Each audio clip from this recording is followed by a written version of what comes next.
since there are so many who have not known me before, let me just give you a little background of my journey with the book of Isaiah. I first started studying the book of Isaiah seriously as part of my Master of Theology work in 1988. So it's been a lengthy journey. Did my thesis work on Isaiah, and then again my dissertation at the doctoral level, also on Isaiah. I've written several published articles and several manuscripts that are not yet published. I've completed co-authorship of a Bible commentary on Isaiah, though that is not published yet, hopefully sometime next year. I've been a Bible teacher at every level, from high school to doctoral students. Started teaching Bible in 1981. So I've been on the road quite a long time. And so I have some degree of expertise with the book of Isaiah, as you can tell.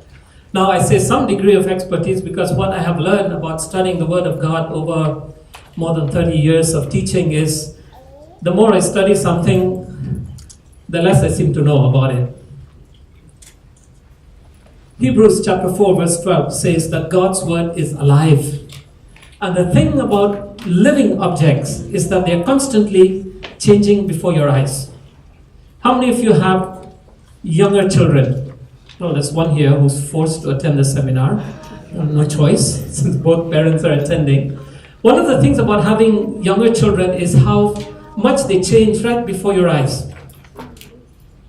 It's part of being a living thing, a living object. There are people who think they know everything about the Bible. Usually they are the ones who know very little about it. Because what I've discovered is the more you know, the less you know. God's Word seems to grow in front of your eyes. And over these years, I've gone off and on back to Isaiah and discovered something new. And why did I miss this before? How could I have missed something like that before? But I'm glad, in a way, because it forces me to go back again and again. So we're going to talk about Isaiah. We'll begin with some observations about him as a prophet and as a person.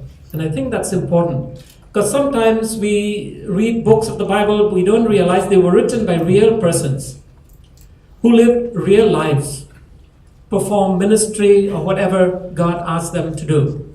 We have this idealized picture of Bible writers as if they are angels who just dropped out of heaven and put something down on a piece of stone or parchment or whatever you like, and voila, we have scripture. Well, it was not quite that simple. God used real people like you and me to minister to him. So let's begin our journey. First with some observations about how important the book of Isaiah has been through the history of the church. And yet, surprisingly, it's one of the less studied books in today's Christianity. And this is a bit of an anomaly, that God's church, both the Jewish side of it and the Christian side of it, have valued this book the most over time. But for some reason, in the last 100 years or so, we have kind of lost our way with the book. We have gotten more interested in some other materials in the Bible. Okay. How many of you know who Jerome is? Okay, we're going to go a little bit of historical journey. If we go a little bit fast and you find that I'm going a little too quick, please feel free to raise your hand and say, slow down. My high school students that I'm teaching now are not afraid to do that. So wait, let me catch up or whatever. Jerome was the church father who translated the Bible into Latin, became known as the Vulgate, which became the Bible of the Western Church for a very long period of time, until the 17th century, more or less.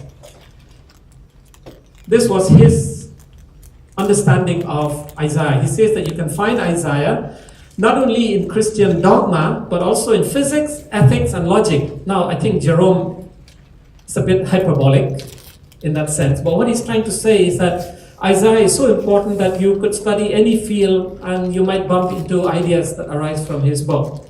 That was Jerome's observation about the book. Then we have Bishop Ambrose, the man who's credited with being the mentor for St. Augustine. the great 5th century church father. He prescribed Isaiah as vacation reading for Augustine. How many of you have read Isaiah as vacation reading? Well, let me tell you why.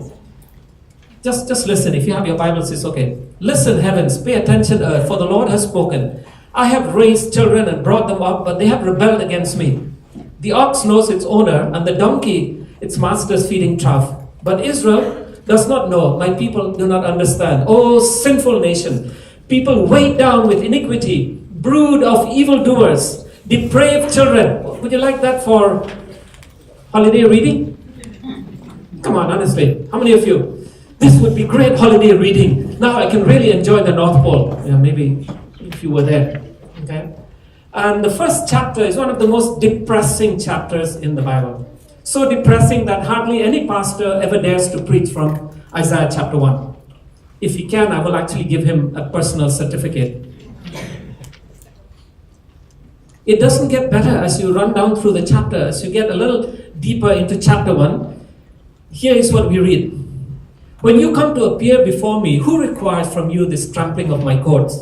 Stop bringing useless offerings. I despise your incense, new moons and Sabbaths, and the calling of holy assemblies. I cannot stand iniquity with a festival. I hate your new moons and prescribed festivals. They have become a burden to me. I am tired of putting up with them. When you lift up your hands in prayer, I will refuse to look at you. Whoa. This is God talking to his own people. And maybe in the modern church, with its love for the feel-good gospel, this is not material we want. We want material that makes us feel nice, not material that makes us feel, do I have to listen? Today's Christianity would not be comfortable with any of the prophets. Because the prophets don't massage your back and your spirituality. They punch you in the guts. They tell you things that you're like, can you get out of here? That's why most of them either ended up dead or being ostracized or driven out or whatever. And it's something for us to think. You have been courageous to come and listen to an Isaiah seminar. A lot of things in this seminar is going to make you uncomfortable as a Christian. If you walk away feeling comfortable from this seminar, I have failed. If you walk away absolutely disturbed and perplexed, then I give myself an A. This is not an easy book. Maybe that's why it's fallen by the wayside, because we don't like to listen to this. But Bishop Ambrose thought it would be great reading for Augustine, who would become one of the great leaders later on in church. John Chrysostom, 2nd century preacher, one of the greatest preachers of Christian history, the man with the golden mouth. He said that the prophet Isaiah had the loudest voice. I don't know if he meant that Isaiah had a really big voice and he could preach, or that his message is so powerful that you couldn't not listen to it or hear it. I hope it's the latter, because we know nothing about the physical qualities of Isaiah as a preacher.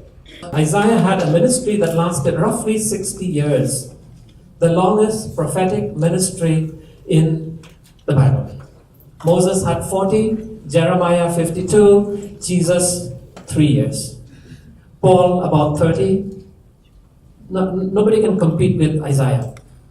And it was a continuous ministry for some 60 years, as we will discover a little bit later.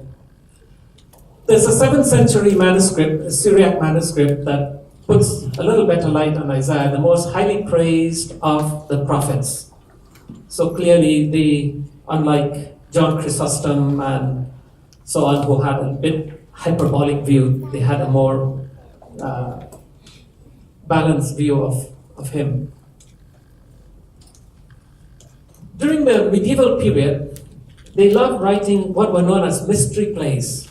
This was theater, very much church-based, but Isaiah was one of the favorite sources of material. Now that I've not been able to figure out what they did, how they found material for, think of it like a television show, okay, in those days. from the book of Isaiah. This is something that we ascribe to more, because it's a little closer. There was a Bible produced in the 18th century that labeled Isaiah as an evangelical prophet. And so many Christians really know him as the gospel prophet and so on, perhaps because of the influence of this Bible. One of my favorite quotes about Isaiah is from a Catholic author by the name of Paul Johnson, who was actually a journalist. He says that Isaiah was the greatest writer of the Old Testament, and that I can vouch. It's one of the most difficult books.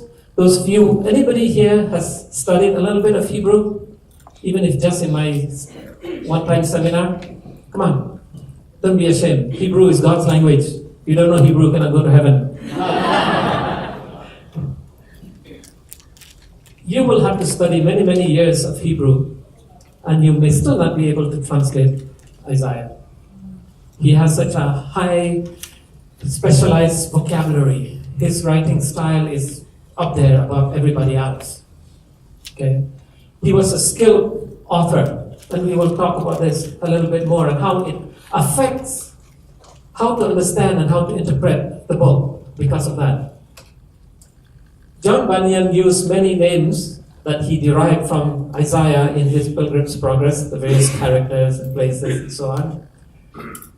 This is the interesting one. John Milton, when he wrote Paradise Lost, that great English epic, the descriptions of the fall of Satan are really just a reworking of Isaiah text, particularly Isaiah 14. Okay. Those of you who are into music, how many of you are into music, church music? How many of you have ever listened to Handel's Messiah? The first aria in Handel's Messiah is Isaiah 40. Comfort ye, my people. Okay. And the whole Messiah, nearly 3 hours of it, is peppered with text from Isaiah. Of course, so text from other places. And there were other famous Christian works, like Mendelssohn's Elijah, Brahms' German Requiem, which use Isaiah for material. This is in music, but also in art. Charles Le Brun, in his painting, 17th century French artist, The Holy Family, his inspiration was from Isaiah. Which begs the question, why is Isaiah so silent in today's church? Today, mostly Bible scholars are the ones working with Isaiah. At the church level, how many of you have heard recently, say in the last 3 months, a sermon from Isaiah? Now you really are a very poor church. How dare you attend such a seminar? You haven't even listened to a sermon on Isaiah.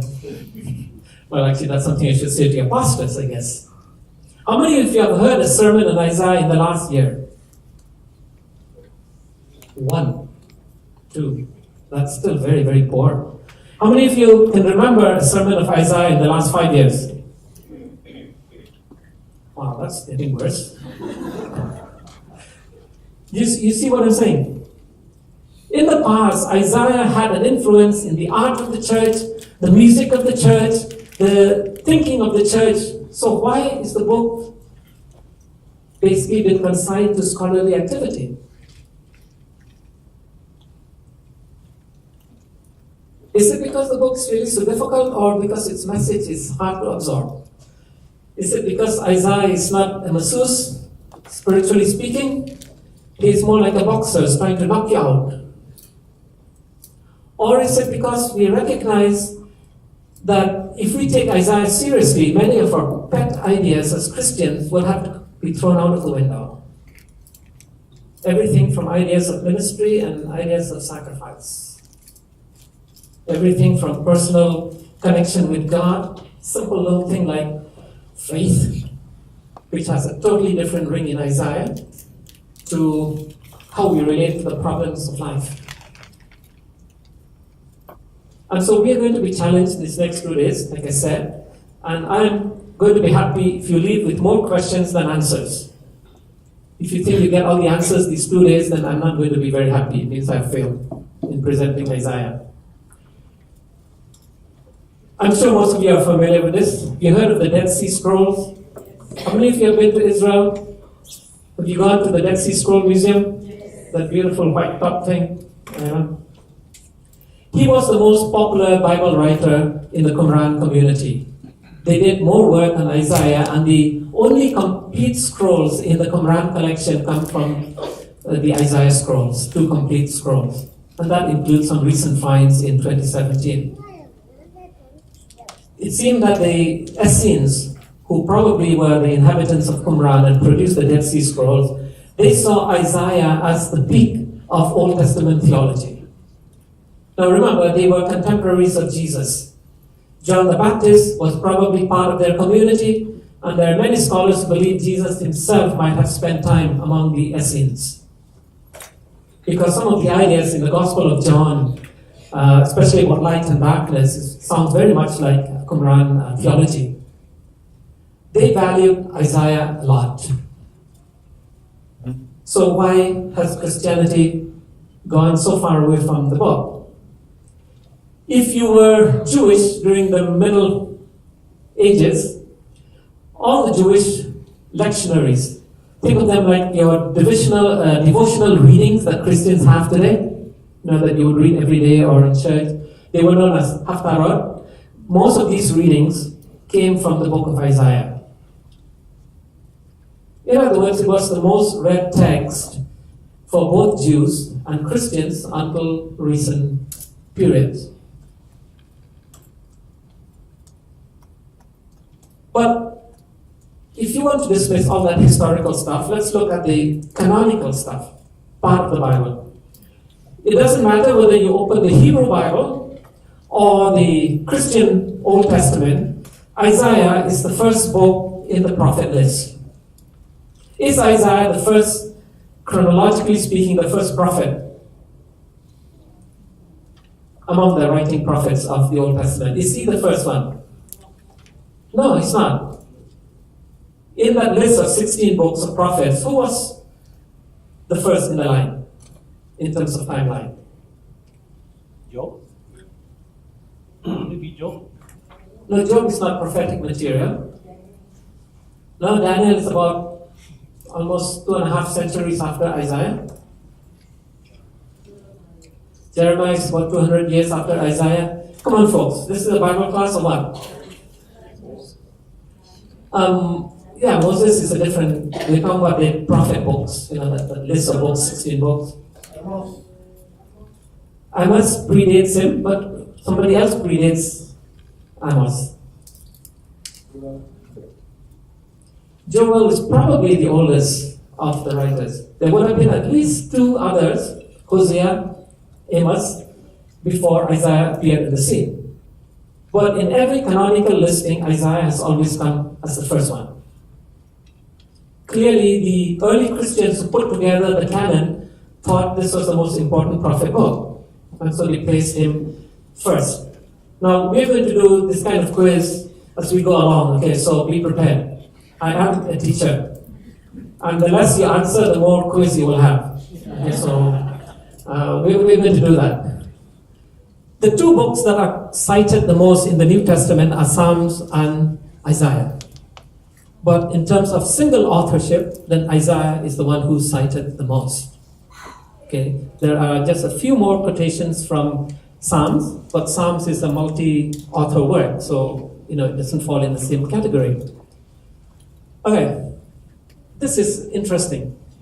He is cited 2 times more than any other of the major prophets, and more than all of the 12 minor prophets combined. So even to the New Testament authors, Isaiah was the most important book. Now I hope you can name the major prophets. It's time for another quiz. I need to keep awake. Make sure you're awake. Who are the major prophets? Isaiah, obviously. If you miss that one, you get an F. Isaiah, Jeremiah, Ezekiel, Daniel. Do it in order, okay? Now, the 12 minor prophets. Who can name them in order? Okay, no, I'm just kidding. Who's the first one? Hosea in the listing. Who's the last one? Malachi. Now, that one everybody should get, because it's the last book in the Old Testament. If you don't get that, you're headed in the wrong direction. Malachi came around 420 BC, so it's the last prophetic voice from the Old Testament period. Okay, not just the last book, but really the last voice. Okay, which is interesting because that would make about 4 centuries between Isaiah and Malachi. Yes, it's a long gap. Okay, now all of those 12 minor prophets, there are twice as many citations from Isaiah than all of them put together.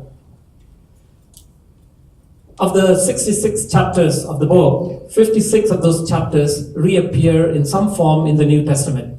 This is very rare. Even Psalms doesn't have that kind of frequency. As a quotation, as a paraphrase, an allusion, an echo, some version of it. If you haven't studied Isaiah, you're going to miss half of what Revelation is about without looking at Isaiah. Because the conceptual framework, the link between those 2 books, is simply awesome. I will run slide after slide. You don't have to take them down. You can just get the manuscript and read later. But you will see how important this is. In the Gospels, Acts, the epistles, and Revelation itself, there's more of Isaiah than just about any other part of the Old Testament. That includes Torah. To the Jews, Torah are the most sacred books. Can you name the books of the Torah? Come on, Genesis, Exodus, Leviticus, Numbers, Deuteronomy. That's Torah. Okay, now you're getting better. Your grade is not up to about C. Okay? That's considered so sacred, even in modern Judaism, that the Torah scrolls are placed in a special ark before they are taken out for worship and so on. But even the Torah doesn't have as many citations in the New Testament as Isaiah. So clearly, to the early Christian church, this was the most important book from the Old Testament. Which again begs the question, why isn't it to us? By name, Isaiah is mentioned 20 times in the New Testament. 20 times. Which means he's the author that appears the most frequently. And there are some citations of Isaiah that the name is not given as well. So in the formation of the Christian scriptures, what we call the New Testament, Isaiah played a leading role in that process. And then we'll come back to this one. As I said, Revelation is saturated with Isaiah. Almost every title and name for Jesus in Revelation comes straight out of Isaiah. If you really want to understand Christ, the Gospel of John, the book of Revelation, you first have to begin the journey in Isaiah. One of the difficulties about contemporary Christianity is we tend to study things backwards. We start in the Gospel or John or wherever, and then we go back.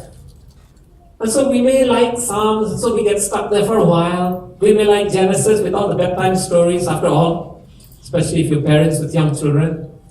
But Isaiah, Min, would you read the book of Isaiah as bedtime story for your daughter? She's trying to be politically correct. She doesn't really want to say out too loudly. How many of you would do that? Some of you have grandchildren. Would you sit by your grandchild's crib and, okay, I'm going to read Isaiah to you? You have somebody there who's saying, yes, I want to see this someday actually happen. So we have all kinds of strange reasons why we may leave Isaiah. What puzzles me is why preachers of the word don't focus more on Isaiah. What was happening at the time Isaiah lived? His ministry began or coincided with the death of Judah's greatest king, Uzziah. Not a perfect man, flawed. He was so big-headed that he tried to offer incense in the temple and God struck him down with leprosy and he had to do his reign from back room, so to speak. But he raised that little kingdom to its highest level politically, economically, militarily than it ever had. It was a golden period. And Isaiah's call coincided with his death. Isaiah chapter 6, verse 1. In the year that King Uzziah died, I saw the Lord seated on the throne. The death of a great king leads Isaiah to contemplate the existence of an even greater king, God himself. And that gave birth to his ministry. That would have happened around 740 BC, depending more or less on the dating system that you use. So he had grown up in his younger years in the golden period of Judah. He had seen the very best. This was Judah at its very best, the zenith of the reign. He was followed by Jotham, who is the one king in the line of Judah that the Bible never says anything negative. He's almost like the perfect son, the perfect king. Short reign, most of it was co-reign with his father because of the leprosy. But this was a succession of about 4 kings who received good marks from God in the scriptures. Isaiah lived through that. And then came this rascal. His name was Ahaz. If Uzziah and Jotham are like the Mount Everest of spirituality and relationship with God, Ahaz was the Mariana Trench. He took the nation on a downward spiral from which it never recovered. And he did this deliberately. He didn't just bankrupt the nation financially, he bankrupted it spiritually. He did everything he could to destroy the covenant and the worship of God. From closing the temple, firing all the priests, melting down the utensils in the temple and making gods out of them, building high places, the ultimate sacrificing even his sons to the Canaanite god Molech. And even when God sent Isaiah with messages to him, Isaiah had to work for 16 years with this guy. Even when God would send messages, he would refuse to listen. He was not evil and failing by accident. He was an intentional evil king who did everything he could to destroy the nation, to move it away from God. He entered alliances that God did not approve, got into trouble with those, and eventually the message from God was, I'm going to send the Assyrians, and then after that the Babylonians. Judah never recovered, especially spiritually, from the damage that Ahaz did. It's an interesting political lesson. Sometimes a country does not recover from the damage that a leader can do. And in this case, it was Ahaz. And so he saw, as a prophet, this high point of their lives under Uzziah and Jotham. And then he saw it sink down under Ahaz and never recovered. By the time King Josiah came on the scene, Judah could not be turned around, and they would end up in exile.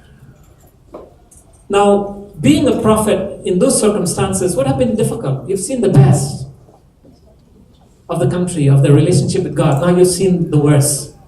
Okay. After Ahaz came Hezekiah. These were the main kings he worked with. Hezekiah was God-fearing, but he wasn't perfect either. Do you recall the mistake Hezekiah made?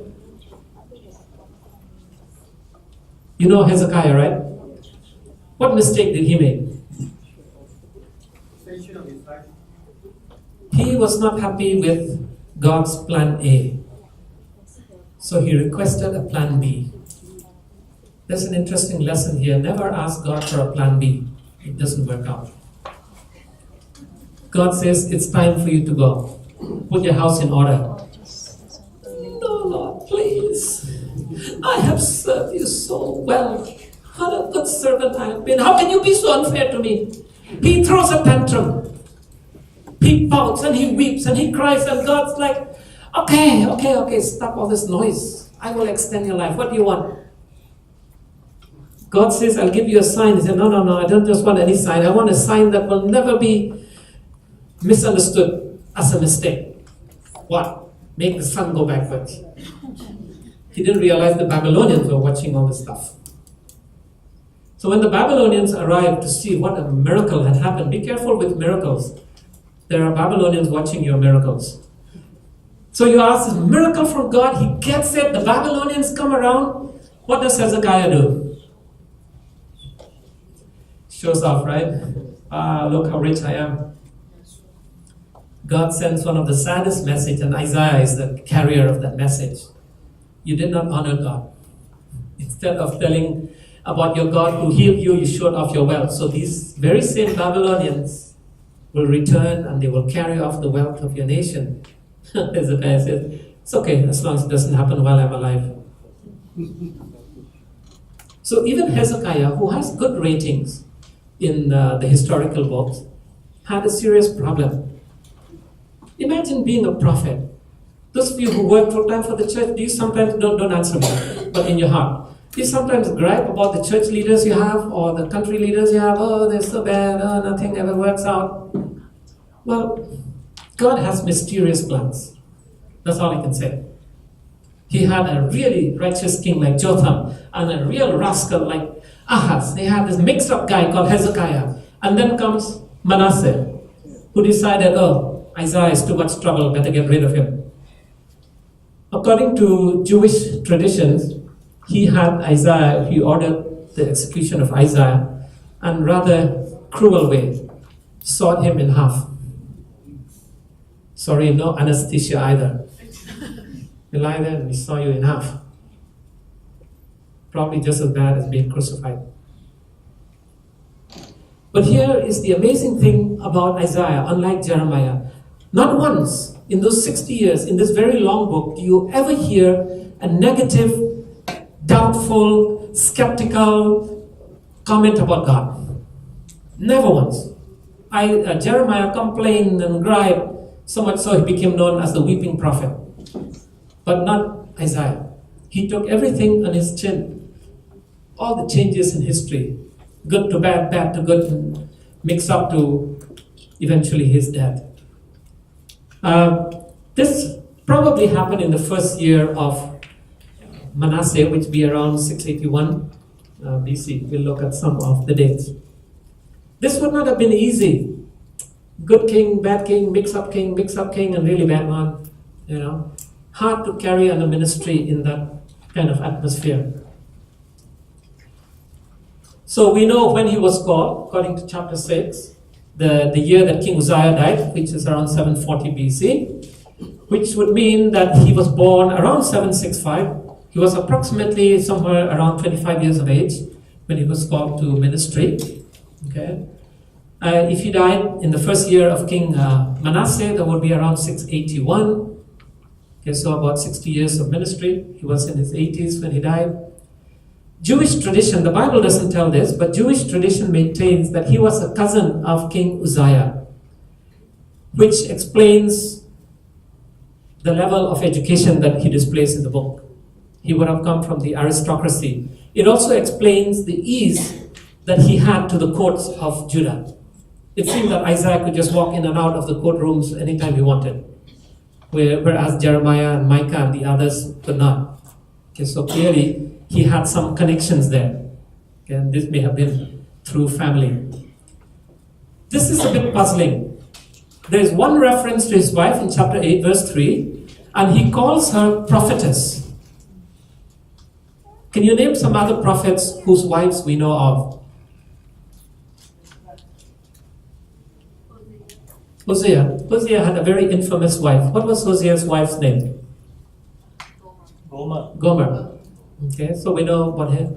Moses, we know his wife's name, Zipporah. Okay, Jeremiah was not allowed to marry. Ezekiel was married, and we even know when his wife died, when they went to Babylon. Daniel was obviously not married. But Isaiah is the only one in the whole Bible who calls his wife prophetess. Some people suggested this was a term of endearment. Well, he called her prophetess because he was a prophet, but that would be a kind of strange. So if I'm a doctor, I call my wife Mrs. Doctor, If you are an engineer, you call your wife engineeress, or whatever. I know there's no such word, so you don't have to look up Google. Okay? If you are a teacher, what do you call your wife? Treacherous? Oh, thank you very much. That was a good one. Okay. So I don't think that is valid. Some people say maybe he referred to her as a prophetess because she was the wife of a prophet, but that would be very unusual in scripture. And so there's one other possibility, and that is perhaps his wife was also gifted. That she had a ministry of some sort on her own as well. If that were true, and I tend to lean in that direction, then this would be the only prophet couple we know of in the Bible, where husband and wife were both prophets. And the fact that in chapter 8 he says that his sons were signs from God, also part of the ministry, that would make it a full family ministry concept. So how many of you are handling family ministries in your churches?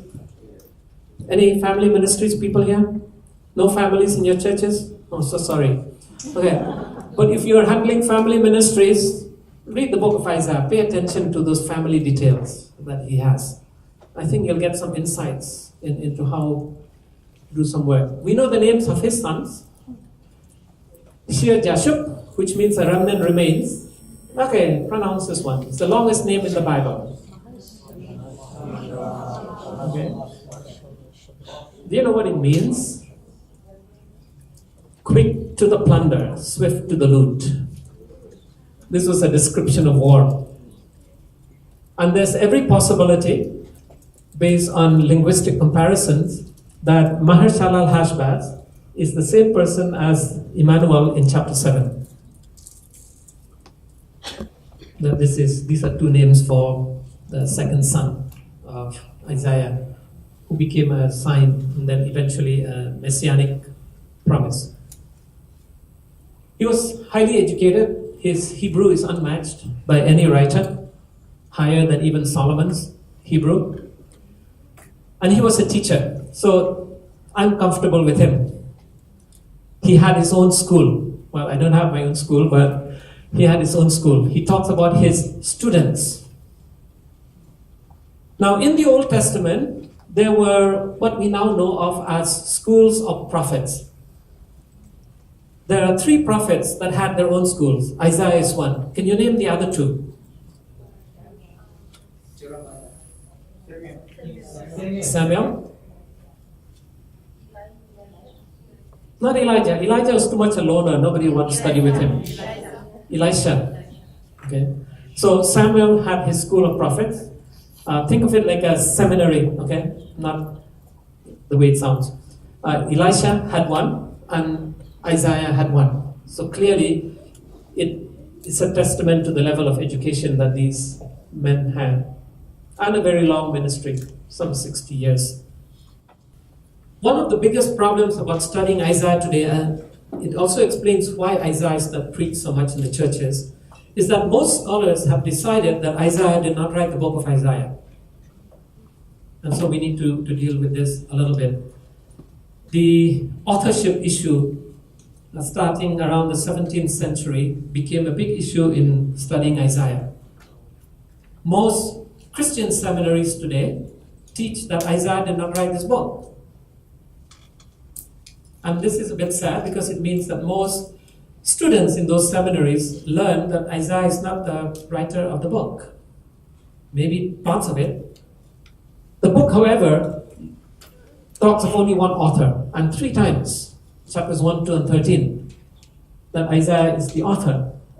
And this was the traditional view of both the Jews and the Christians until about the 17th century, when questions were then raised about the authorship.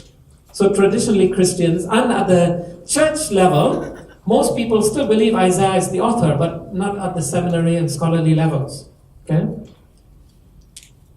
New Testament cites passages from Isaiah and names them, including Jesus says that Isaiah said this. Complexity and style of the book is now the main reason why scholars have rejected the authorship of Isaiah. So what we have today is the most common proposal is that Isaiah is actually 3 books in one, written at different periods by different people, what is called the 3 Isaiah theory. Okay? But what we discover is this. He is a very skilled author, both prose and poetry. And here's a listing of the different kinds of materials that he has, everything from historical narrative to songs. He's got different kinds of prophecies. He's got covenant lawsuit, judgment oracles, and they're all identified by format. Now, we live in a world that knows a lot about format because of computers. Everything is formatted differently. How many of you here have an Android phone?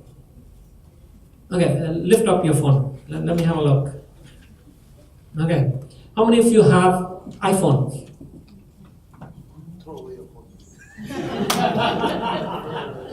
What is the difference? No. What is the difference between the two? The format. One runs on the iOS system, the other one on Android. In every other way, they do the same things you need them to do. Yes, the cost is also a little bit of a difference. Okay, but the real difference is in the formatting. And this is why it's not so easy to just switch from one to the other. Same with the computers, whether you use Apple or desktops. Okay, it's not so easy to switch around because the format is different. The operating systems are different. Okay, he was a multi-format guy. Think of it like having Isaiah, you could plug into any computer and he would work. Okay.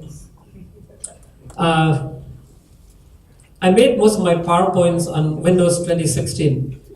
My laptop, unfortunately, is still Windows 2010.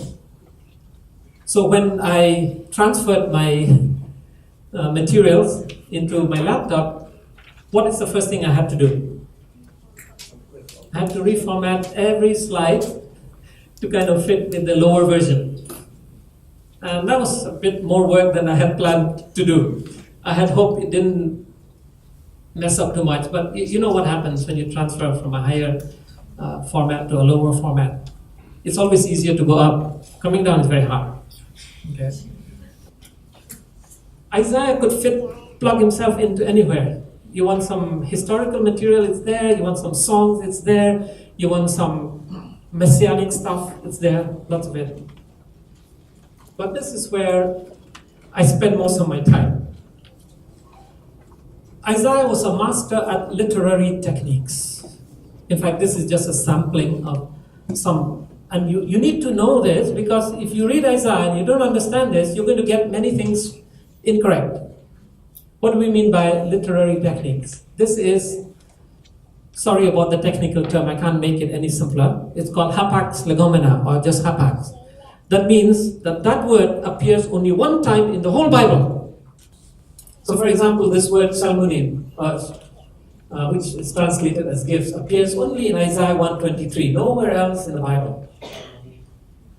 What is the problem of that?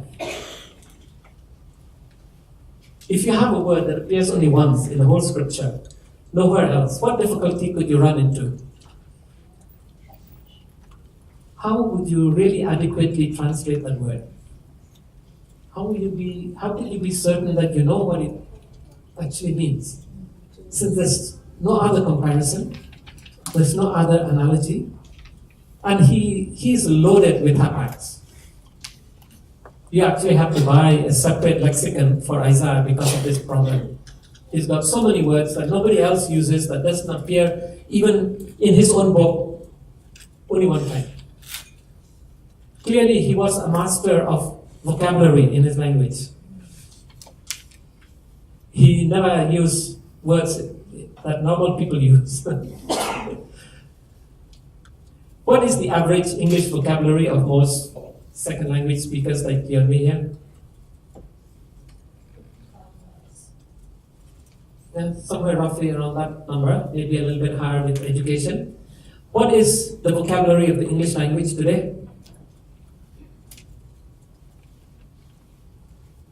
I told you I'm going to have quizzes as we go along to test your... The English language today has over 1 million words in its vocabulary and growing. How many of you know 1 million words? Most of us here, even with my education, probably about 150,000 at the most, if you have a PhD degree, especially in fields that are... There's another one, it's called Hendiadus, where Two words are placed side by side with very different meanings, but the moment you put them together, they become a couple. And therefore, you cannot separate their meaning.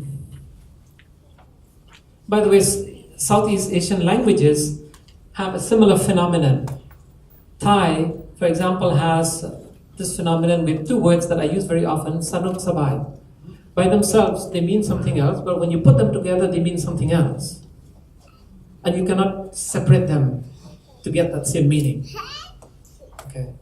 And Isaiah is full of these kind of words. We call them hendiadus. 1 through 2. One meaning through two words. Okay. And this is what is called word pairing. And there are some other significant word pairings. For example, heaven and earth is a word pairing. You cannot read them independent of each other. Righteousness and justice are a word pairing in Isaiah. You cannot read them separately. It's not like righteousness is something else and justice is something else. No, they are together. They are a couple. Maybe because he had a wife who ministered with him, so he loved that kind of pairing. We don't know. Word place. Oh, sorry.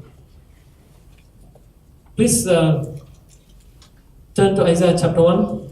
If you are willing and obedient, you will eat the good of the land. But if you refuse and rebel, you will be eaten by the sword. Now, many of the English translations have lost the word play. But the word play is eat or be eaten.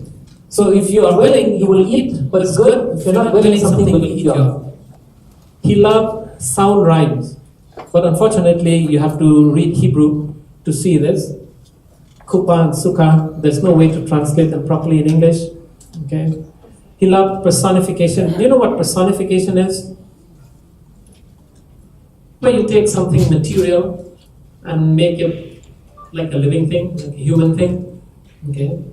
An angel in chapter 14 is given personified characteristics. The angel could speak, and he's not from the human world, but he sounds human. He could speak, he make plans, he rebels against God, and so on. That's personification.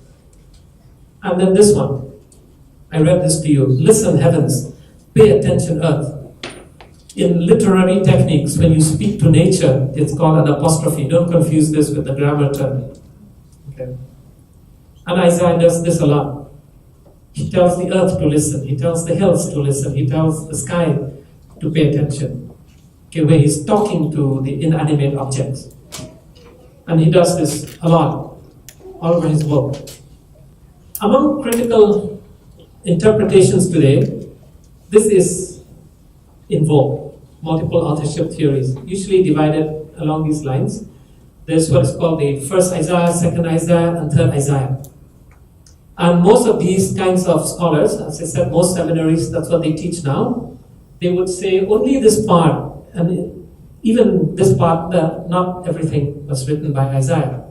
But these other parts came from much later, after the exile or exile period, and so on. If you pick up Bible commentaries on Isaiah today, 90% of them or more subscribe to this view. One of the most difficult things I had while doing my doctoral dissertation is how to handle this. Because in many of these seminaries, if you say that Isaiah wrote this book, then you will not pass. How do you get around this very popular view? But it's a very young view. Okay, only started around the late 17th century. Okay, until that time, everybody believed Isaiah wrote the whole book, from chapter 1 to 66. Today, most people don't. It's another reason why it's hard to preach. I was at a church, St. Paul's Church, United Church of Christ, while I was in Michigan. They had invited a guest pastor, and I saw his text. He's going to preach from Isaiah. I think it was chapter 14. And he got up on the pulpit, and the first thing he said, before anything else, he said, I would like you to know that this passage was not written by Isaiah the prophet. In the pulpit. And I'm like, I'm sitting, have you had those moments in church where you know that the preacher is probably wrong or shouldn't be saying that, and you're like, and I was pastoring the church at the time, and I'm like, oh my goodness, why did I invite this guy? That's what he said. this is not from Isaiah. And I'm doing a dissertation on Isaiah, and one of the things that I did was to try and show, based on literary techniques and material in the book, that only one author can produce something like that. So I'm sitting in the audience and the guy says, it's not Isaiah. And I'm like, okay, sorry, you didn't get here again.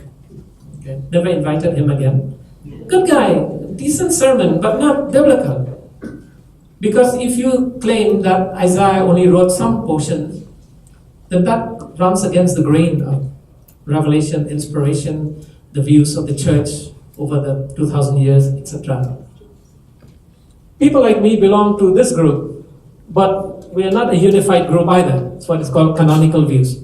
Okay, we say yes, it's one work, and it was one prophet, but you cannot help but notice that the material varies. Chapters 1 to 39 are very different. Chapters 40 to about 55 or further are very different. And the latter part is also very different. And it's not just the type of material, but the writing style. For example, in chapters 1 to 39, there's a lot of back and forth between poetry and prose. From 40 to about 55, it's continuous poetry, unbroken poetry. It's almost like one very long epic song. And then in 66, it reverts back to a mixed model, but different from 1 to 39. It's one of the major reasons why critical scholars rejected the one authorship theory.